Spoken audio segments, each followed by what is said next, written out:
क्यों कोई आपको इज्जत देगा? माननीय राहुल जी और प्रियंका गांधी जी, कोई नहीं देगा इज्जत। तो राहुल गांधी, प्रियंका गांधी भी मौन। भारतीय जनता पार्टी का मैंने बताया ही कि 12 महीने लगा दिए एसआईटी बनाने में, और शरद पवार के तो कहने ही किया। शरद पवार की पार्टी के सदस्य की बहन जस्टिस रेवती मोहिते डेरे हैं और उनके ऊपर बहुत ही गंभीर आरोप है, जिसकी हियरिंग कल होने वाली, और उसी को लेकर के कंटेम्प्ट ऑफ कोर्ट का नोटिस भी सर्व हुआ है।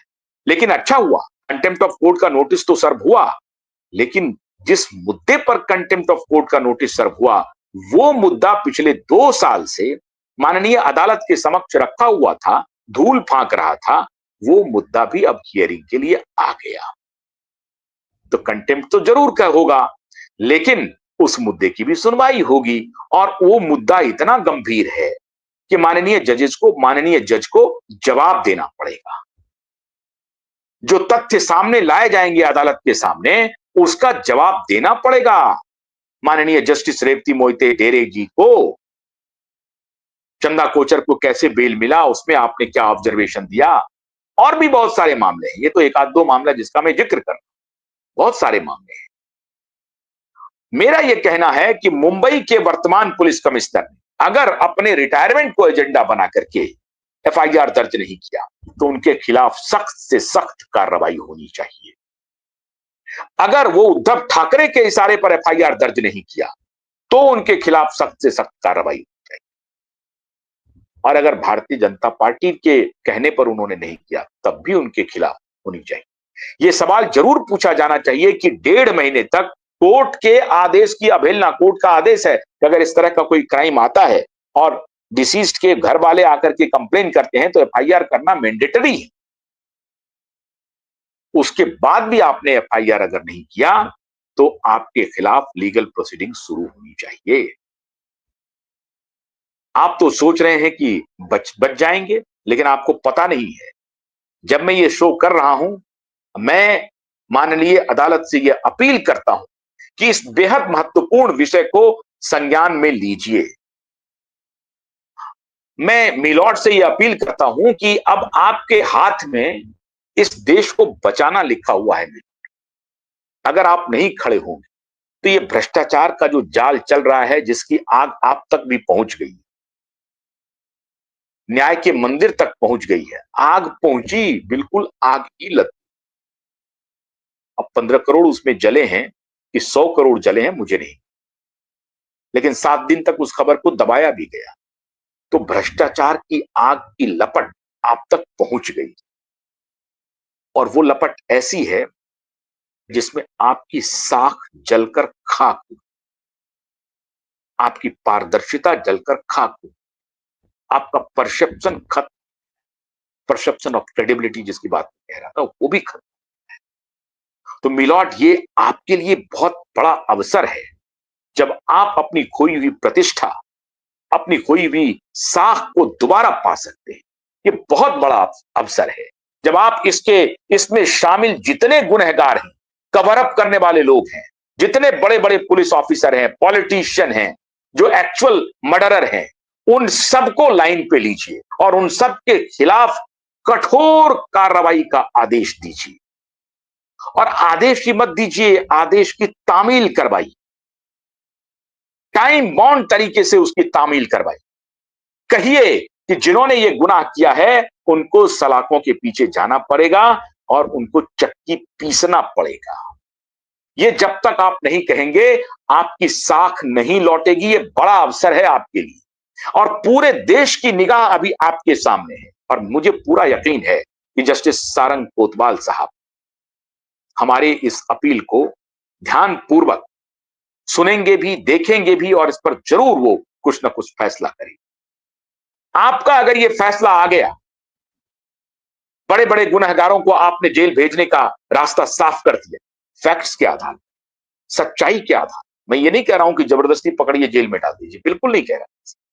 जो साक्ष्य है उसकी तहकीकात कीजिए और साक्ष्यों के आधार पर उन्हें जेल भेजिए। और साक्ष्य मिलॉर्ड ऐसे हैं कि आपकी आंखें खुल जाएंगी। आप अगर चाह भी लें कि हम गुनहगार को बचा दें, तो नहीं बचा सकते।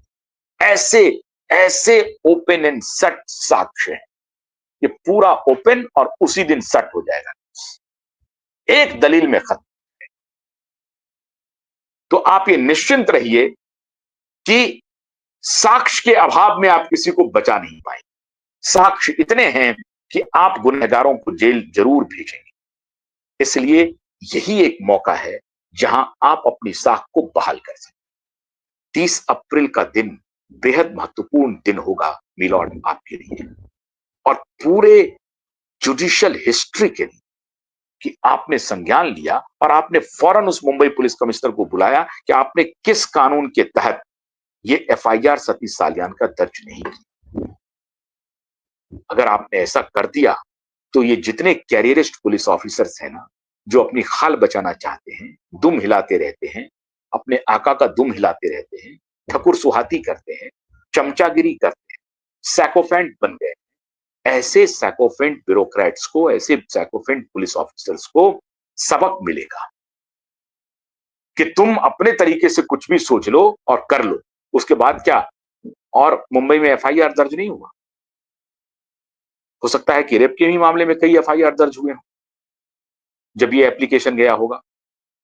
तो अगर आपने संज्ञान ले लिया और मुंबई पुलिस कमिश्नर को सीधा आपने नोटिस डाल दिया कि भैया एफआईआर हुई है कोर्ट, अब बताइए कि क्यों नहीं लिया, तो ये बहुत बड़ा संदेश जाएगा। कोई पुलिस ऑफिसर हिमाकत नहीं करेगा इस तरह का काम करने का जो वर्तमान पुलिस कमिश्नर ने किया है, और किसके इशारे पर किया है ये भी उनसे पूछिए, क्योंकि ये तो एस्टैब्लिश हो गया कि उन्होंने एफआईआर दर्ज नहीं किया। तो वो दलील क्या देंगे? वो दलील दे सकते हैं कि एसआईटी अपना काम कर रही है। अरे एसआईटी अपना काम कर रही है तो एसआईटी से खबर लीक करवा करके चलाया कि एसआईटी भी उसी दिशा में काम कर रही है कि वो सुसाइड कर लिया था। भाई एसआईटी काम कर रही है, वो एसआईटी तो पहले गठित हुई है। अब तो दिशा के पिता का कंप्लेन आया, उस पर प्रेस एफआईआर आपको दर्ज करनी है, यह आपका प्रेरोगेटिव है, आपको करना ही करना है। तो आपके पास कोई दलील नहीं। इसलिए मैं कह रहा हूं कि हमारे वकील साहब कल 30 अप्रैल को आप ये दलील जरूर पेश करें। एक तो एफआईआर फौरन दर्ज करने का आदेश मांगे, कस्टोडियल इंक्वायरी का आदेश मांगे, और दूसरा कि मुंबई पुलिस कमिश्नर ने एफआईआर दर्ज क्यों नहीं किया, इसकी भी इंक्वायरी होनी चाहिए। और अगर ये इंक्वायरी हो गई, मैं आपको दावे के साथ कहता हूं कि आगे से पुलिस कोई इस तरह की हिमाकत नहीं करेगा। तो ये अवसर है माननीय अदालत के लिए कि वो अपनी खोई हुई प्रतिष्ठा जो अभी खाक हो चुकी है करोड़ों रुपए में, उस खोई हुई प्रतिष्ठा को वापस पा सकती है। ये बहुत ही बढ़िया है और हम उम्मीद करते हैं कि वापस पाने के लिए आप जरूर कुछ ना कुछ प्रयास करें और गुनहगारों को जेल हो भेजें। 30 अप्रैल का दिन हमारे आपके लिए बहुत ही खुशी का दिन होगा जब इन्वेस्टिगेशन ओपन होगा, और मैं आपको दावे के साथ कहता हूं कस्टोडियल इंक्वायरी अवश्यंभावी है। ये लड़ाई अपने अंतिम पायदान पर पहुंच रही है। आप सब जो हमारे साथ खड़े रहे हैं, इसी प्रकार से खड़े रहिए। मीडिया भी इसमें आएगी, मीडिया भी हमारी बात को स्वीकार करेगी, और मैं उस दिन का इंतजार कर रहा हूं जब मीडिया कहेगी कि जो हम लोगों ने बात उठाई थी वो बात साबित हुई, और जो मोहर लगाने वाले पत्रकार हैं वो भी शर्मिंदा, वो भी शर्मिंदा। वो वक्त आ रहा है, 30 अप्रैल बहुत दूर नहीं, तो इंतजार कीजिए। बहुत बहुत शुक्रिया, नमस्कार।